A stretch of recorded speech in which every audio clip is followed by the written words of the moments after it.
I'm here today with Paul Harris, the founder of VIBE Teacher Recruitment at their offices in Ravenscourt Park in West London. VIBE places teachers and educational staff on temporary and permanent contracts at students and colleges throughout London and the southeast of England. The company has about 70 employees, and 2 years ago, in March 2021, the company converted to full employee ownership through use of a employee ownership trust, an EOT. So Paul, I'm really happy to be here talking to you today. Perhaps you could just explain a little bit about the VIBE business. Yeah, absolutely. Good to see you, Gerry. Yeah, good to see you, yeah. So look, I started VIBE nearly 22 years ago now, with a friend who we went to uni together in Wollongong in Australia, did PE teaching, and we came over here to travel.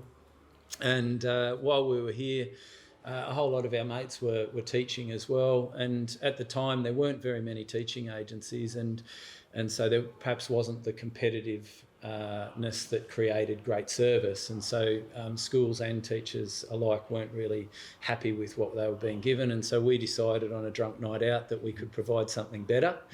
Mm-hmm. And that's really what the idea started from, providing something better for our friends, for schools around London, and out of a real care for people and for education. And so, you know, we had no experience in business, we had no money, we had no networks, you know, not much idea at all. And so it was a hard road. We had to learn about business, we had to learn about how to set up and all those sorts of things.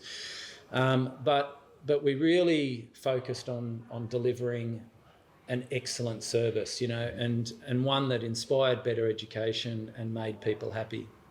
And as we've built the company and the team over the time, we've made really sure to make sure that continues. And the other part of it, I guess, coming from a sporting background, you know, we really care about team and culture and how important that is to success as well. And so we've been very purposeful about building the team and culture in a very happy environment, and one where people love coming to work and want to be successful as well. So, you know, and we started with hardly anyone going out to, you know, a handful of schools, and now we're placing, I think we have about 1,200 candidates going out into clients every day, and we are placing in about over 400 different schools around London. So it's really grown, and it continues to grow because we've got those things in place and we care, you know. And I think we're quite unique in our marketplace. And yes, certainly we can see that in your offices today. There is a real buzz about the place, and people are obviously very engaged in the work that they do here. But if I can take you sort of forward now, from you started the business 20 years ago, and now it's 2020, 2021, and obviously you were thinking about exit options for the business. What was the catalyst really for you to think about your exit options at that time? You know, I've had a long time to think about that, and my view is that all founders are constantly thinking about an exit strategy. Mm-hmm. And whether they're thinking about it subliminally or consciously, I think that you're always sort of mindful of it. And, you know, not necessarily because you hate the business and want to get away, but I think that you're always thinking about, well, where's this going, and, you know, how do I sort of maximise an ability to make the most of the rest of my life as well, and, you know, and spend more time with my family and all of that sort of stuff. And so, an exit is not necessarily a clean-cut exit. It's about finding a different solution for moving forward into the future. And, you know, so personally, you know, I'd been thinking on that for many, many years, right from the start, even when I was loving time in the company. And I talked to other business owners, I talked to people in the M&A field, you know, at various different companies. And, you know, we had a lot of offers over the years from different interested parties. And so it was interesting speaking with them as well, and finding out, you know, what the different pathways would look like, and therefore working out, you know, what was important to me in terms of which pathway to follow that would give us most of the desired outcomes, I suppose, that we were looking for. Yeah. So you mentioned you've had some approaches. Yeah. Obviously, successful business attracts people who want to buy the company. Did you have offers from private equity buyers, and what made you sort of turn them down? Yeah, so I had a number of offers from private equity over the years.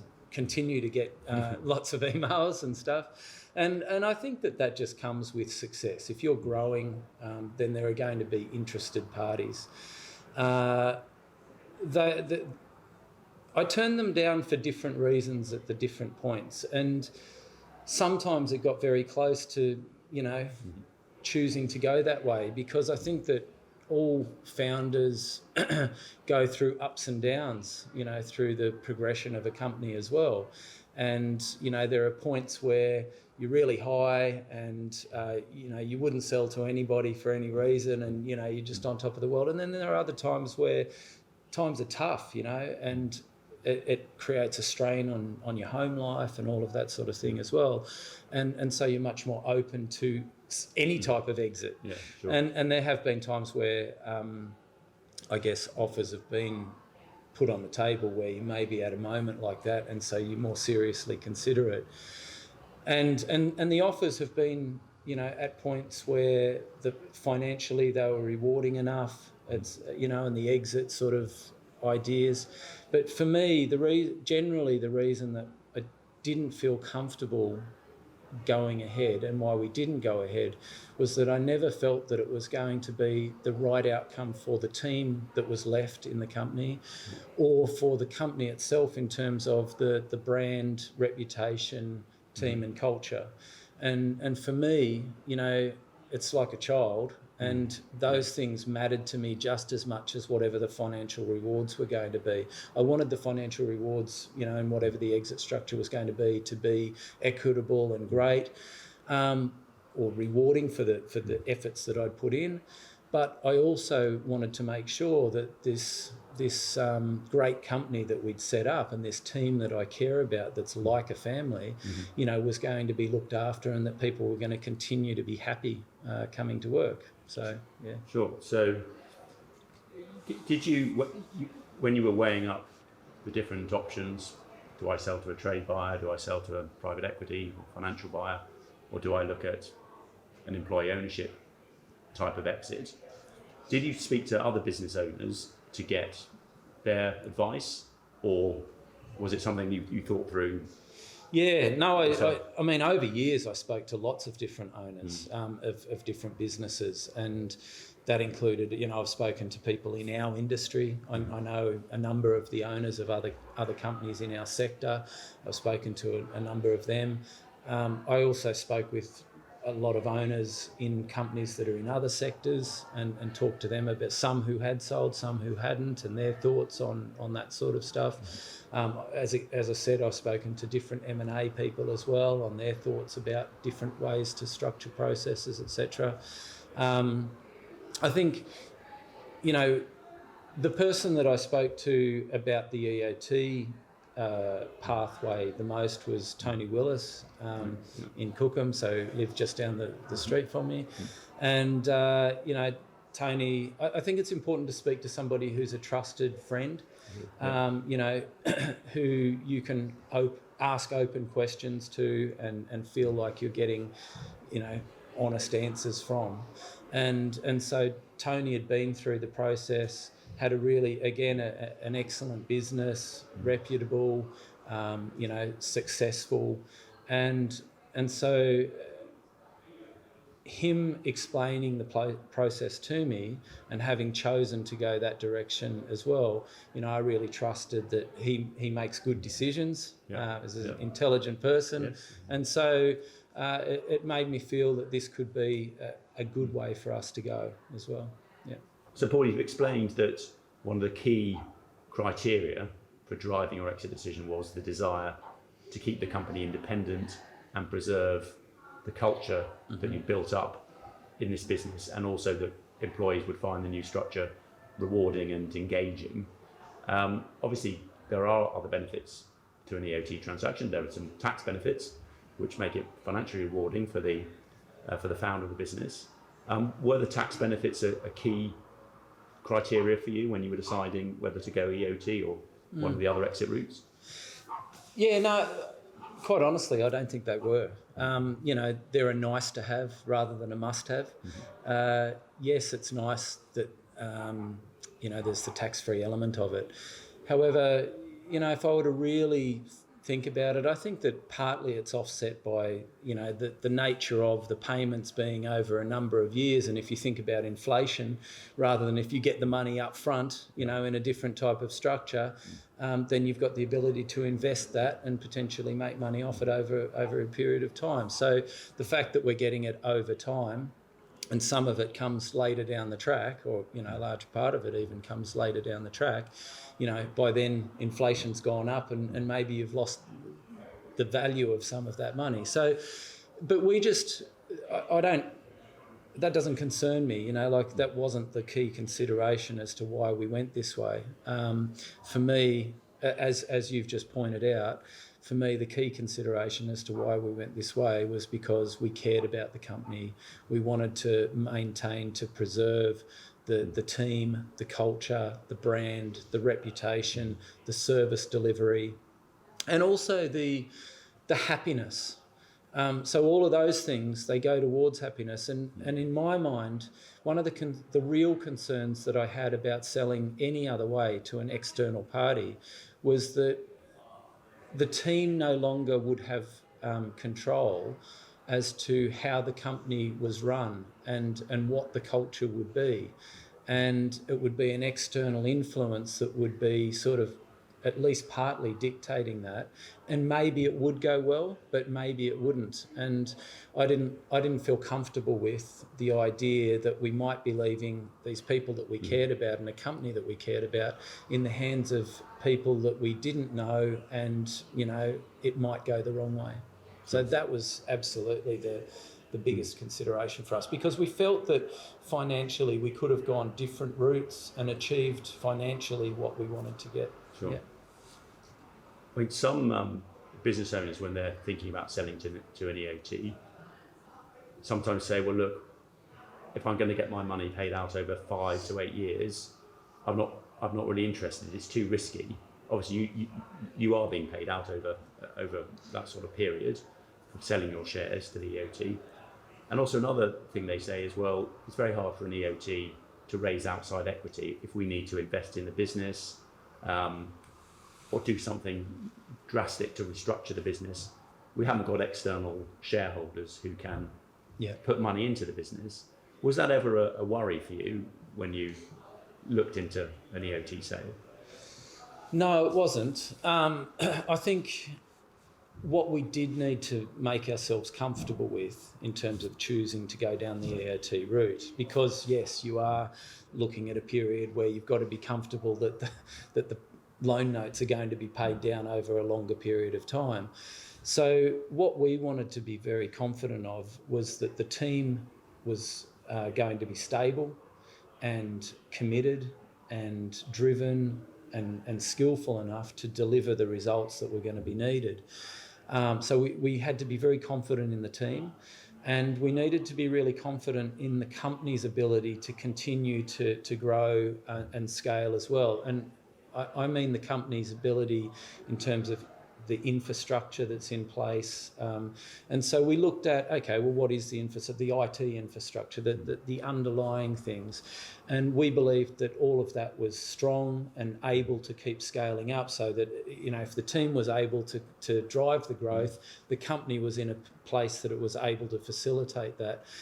Then we looked at things like, does it have the right training in place? Does it have the right guidance, manuals and processes in place, and the right policies and procedures, and all of those things that I guess make a company capable of growing. And then it's about just being confident in the team actually driving that growth. So we did want to be very comfortable and confident in those things before deciding to go down this route, because you need to know that's going to be in place to drive those results over a longer term. And we were. Yeah. And you planned to stay around in a management role, obviously a good team underneath you as well, and that gave you the confidence that the business would be able to generate those profits to pay down those loan notes? Yeah, I mean,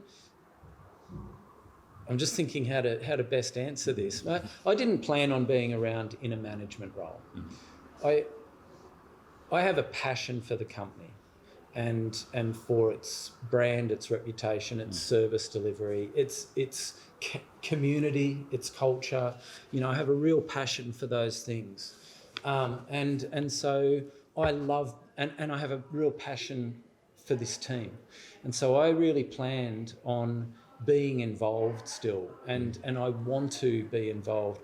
I didn't plan on being involved in a management capacity where I had to be involved, but I wanted a situation in which I could be as involved as I wanted to be without any feeling of obligation, you know, either way, either a feeling of obligation towards the team or the team feeling that I was obliged towards them.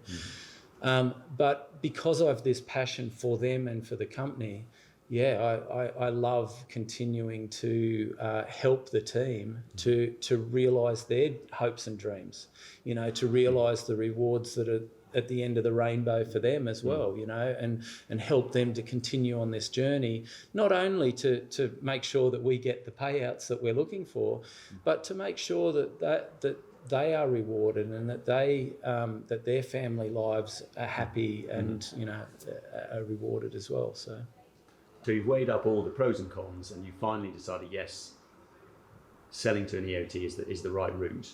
How did you then go about finding an advisor to help you sort of execute that vision?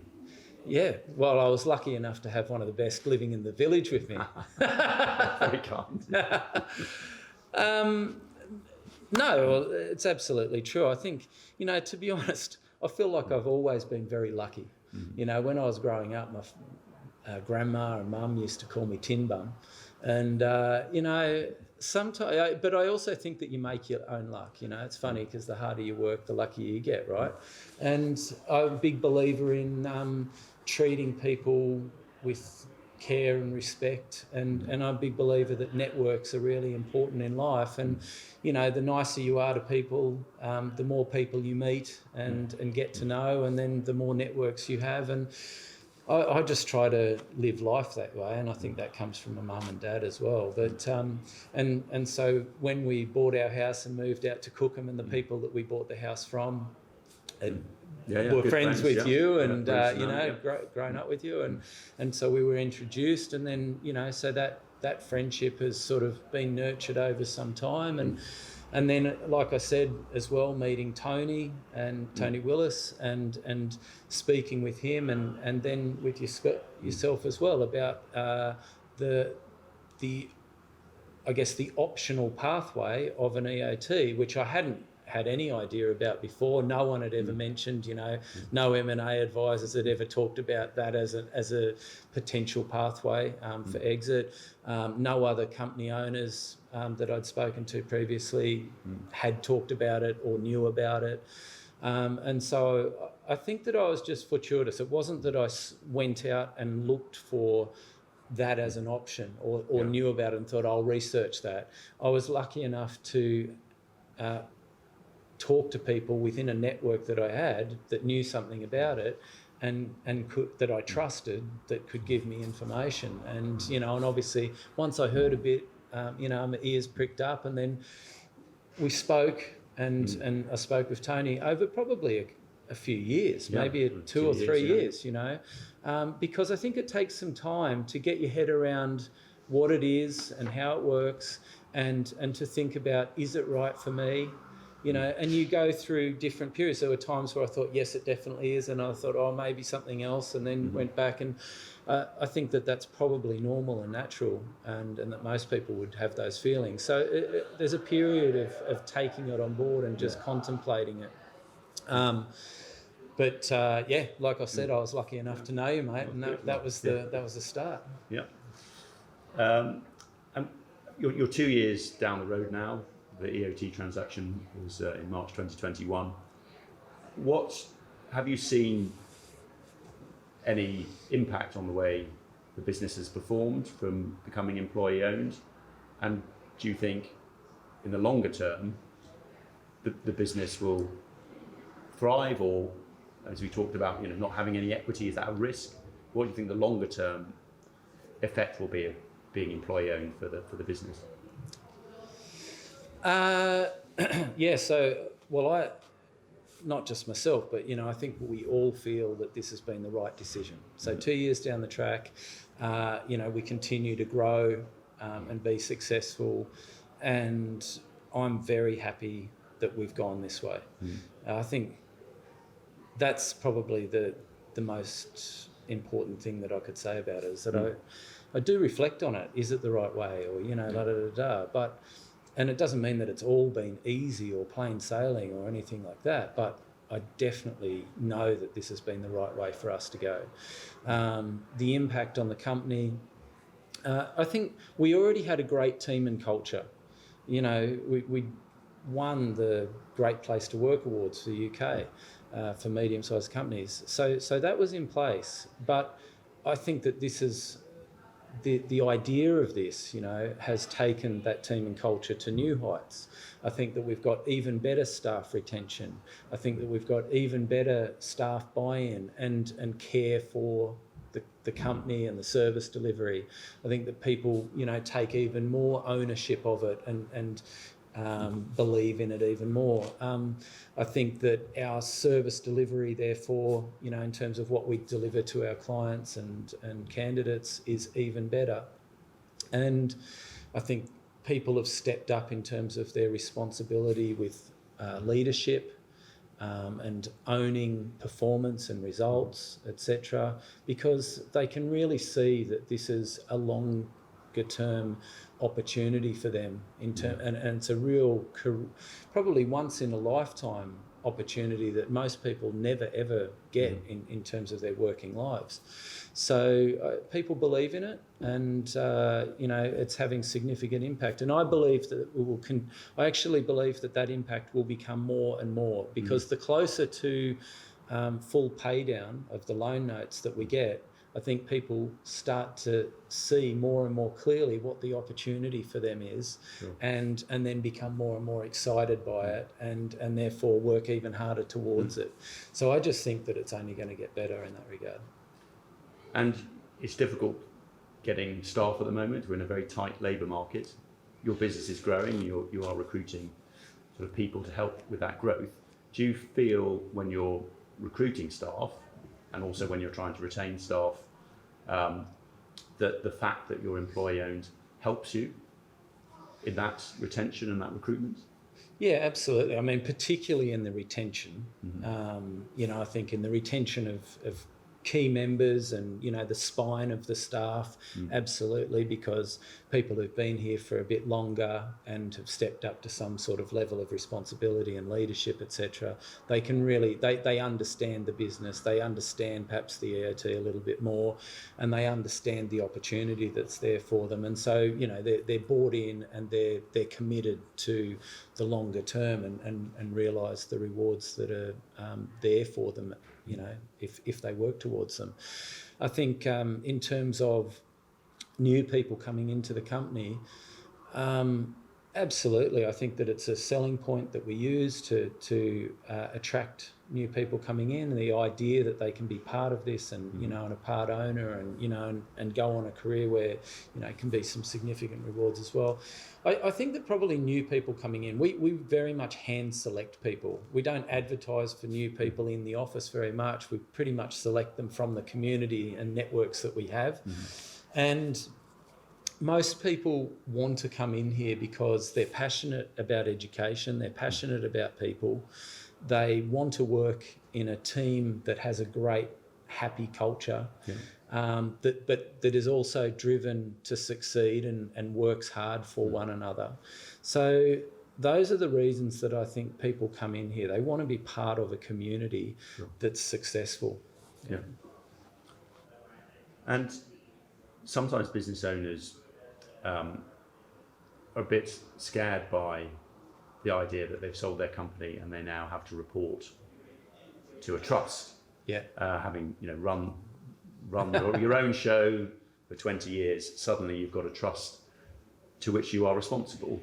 Have you found that difficult, transitioning from someone who owns the business and makes all the decisions to someone who now is still involved in the business but has to report to an external shareholder? Not at all. So I think, again, we've been lucky to have your involvement there. You've very much helped us to understand that process and to make sure that it runs smoothly. It hasn't been difficult at all, but largely because you've helped us with it.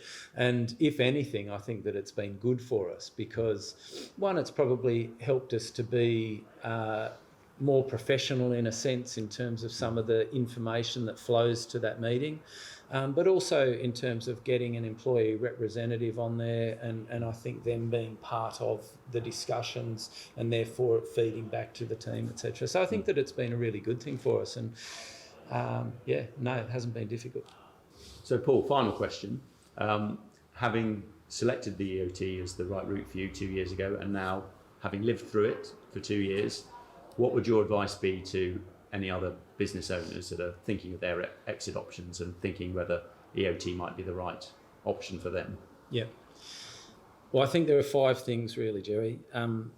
The first is I think you've got to decide on what really matters to you. Is it all about money or is it about legacy? Does the team matter to you? Does the brand and reputation of the company matter to you? I think you have to know what matters to you in terms of the exit that you're getting. Because each different potential pathway, I think, leads to different types of outcomes and affects those things. So I think for me, I really thought deeply about those things and I wrote down the pros and cons of going each way and what that would mean and what mattered to me. So I think number one is decide what really matters to you. Number 2, I think, is decide if you believe in the team. So if you're thinking that this might be the route, then obviously, the loan notes are going to be paid down over some time. And I think you then have to make sure that you believe in the team and believe in the company being able to deliver what you want it to deliver. Number 3, I think talk to people that you trust about the process and the potential outcomes, but also talk to people you trust about the decision and whether we're all bought into it together and on the same page.